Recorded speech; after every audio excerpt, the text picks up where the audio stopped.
Let's start with Dina, who's in Toronto. Good evening. Good evening, Mark. Thank you for taking my call. You're welcome. David, I always enjoy your insights when you speak. And in January, I took notes when you were on, and you highly recommended Alerian MLP, the ETF. Mm-hmm. Do you still stand by your recommendation? I bought it. Should I continue to hold it? Sure. Or should I sell and get into Williams? Thank you. Sure. So, Dina, for those that don't know, Alerian MLP ETF is an ETF that holds master limited partnerships in the U.S., which largely are energy infrastructure companies. In North America right now, we've got a boom going on in oil production, which is great. And there's a couple of ways you can try and benefit from that. One, you can buy producers and hope they get it out of the ground at the right price, hope they get the right price for it in the market, hope that they are able to manage the environmental issues the right way. Or you could simply try and take advantage of the increased flow of traffic through the infrastructure that supports the energy industry. And realistically, that's where there is a significant pinch point right now. The Canadian oil producers can't get the full West Texas price for their oil because they can't get it to market. There's not enough capacity to move it there in a timely way. In the late 90s, you made money in technology companies because there wasn't enough bandwidth in the internet, so companies that could supply that had pricing power. And we're now in an environment where there's a ton of oil being produced and it's growing very rapidly and not enough bandwidth to get the energy through the system. Right. So I think you invest in things that have pricing power.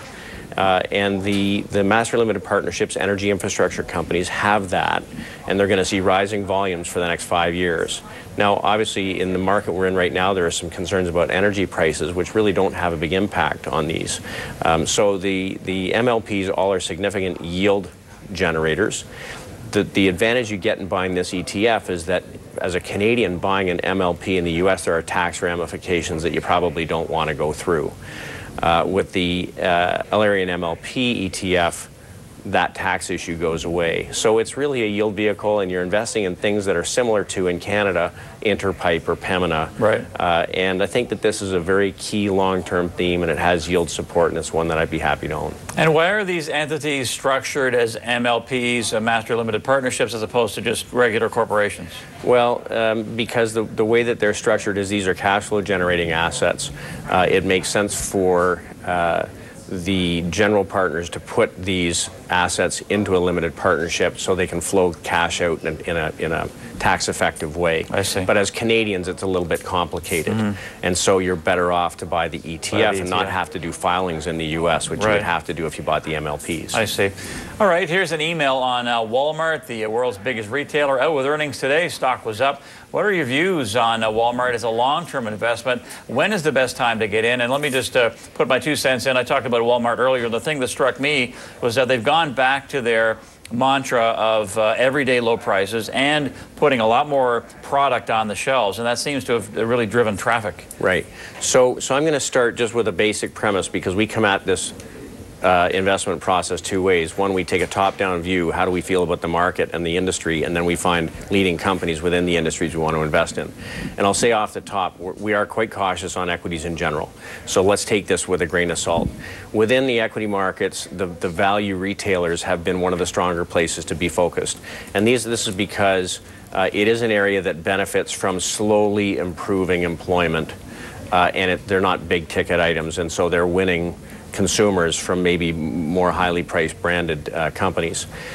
Walmart's executing really well. I mean, I know that they have a public issue right now with Mexico, right? And so that's something you have to factor in. There's a risk there. But having said that, you know, their same-store sales are coming in very strong, ahead of expectation. Profit came in ahead of expectation. They're executing very well.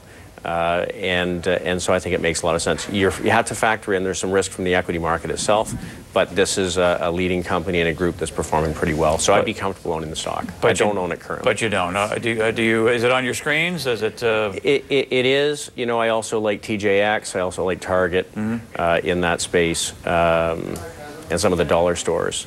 But certainly, it's an interesting one. It's going to be a slow grower. It's going to grow like U.S. GDP, and we're not bullish on U.S. GDP. Right. All right, David, let's talk to Gary now. He's in Langley, BC. Hi, Gary. Hi, you guys. David, my question's on Baytex Energy. Can you give me your view of Baytex and its dividend? And can you tell us where oil will be in 6 to 12 months from now? Thank you. I would love to tell you where oil is going to be. I don't think I can. Let's start with the group. So we currently have almost a zero weight in energy producers. So over the last couple of years, we stayed away from natural gas and we stayed away from oil sands. We did have some oil producers, conventional oil producers, and specifically we were focused in the yield generating companies. And of course, Baytex falls into that camp. Yeah. Baytex has great management. They've been really good at growing their production. They've got lots of targets to drill going forward and continue to grow their production. The problem is you're in a tough sector right now. So finally, a few months ago, we really backed out of those last remaining energy positions. I think that oil right now broke some pretty significant support at about $103 a barrel. And I don't know what the downside target is, but it does look like we've broken a 2-3 year upward move in the price of oil. So there's risk in the price of oil. But you mentioned the MLP in the States. You're also in certain energy infrastructure plays, some of the pipelines? Energy Infrastructure, not energy producers. Right? Yeah. And so I think Baytex is a great company. I think you always want to have an inventory of names that you would like to own should conditions start to get better. We think in the short run, you're going to get bounces in the resources and energy. You know, we could get a round of QE, we could get some various liquidity efforts by the policymakers, but in the short run, I think you want to be careful of the resources.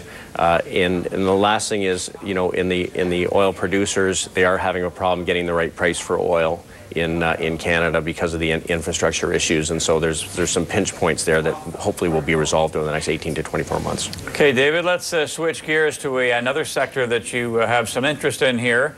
This is pharmaceuticals. Nick has a question. Go ahead, sir. Hi, good afternoon, gentlemen. Thanks for taking the call. My question is regards Teva. Last year in October, I did not buy it when it had dropped down, and then it went up quickly back to the mid-40s. My intention is to accumulate about 1,000 shares, and I'm wondering if you think now is a good time to start accumulating it rather than waiting for it to see if it will drop even further than it is right now. Thank you. I'll hang up and listen to you. Thank you. So, Nick, I'll comment looking only through the lenses that we use to make our decisions.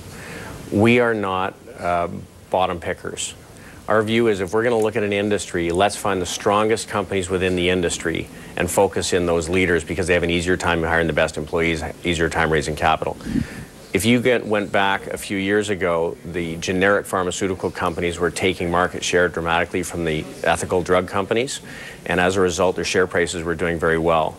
Over the last 10, 12 years, the ethical drug companies went way out of favor. Companies like Pfizer and Abbott and Merck and so on.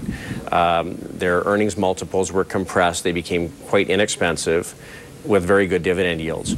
And they've become a lot more efficient, went through a lot of restructuring.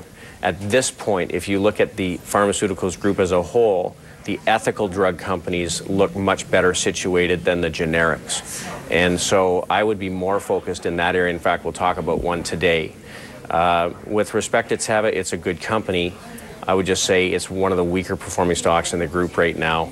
If you wanted generics, and it's not purely generic, you can look at like a Watson Pharmaceutical at WPI. But I would prefer to look at the higher yielding drug companies because they have defensible cash flows and you'll get decent dividend growth. And one of your top picks tonight is one of those pharmas that you're talking about. We'll find out what that is later on. Let's take a short break here with David Burrows. We'll get back to your calls and emails on North American Large Caps after this.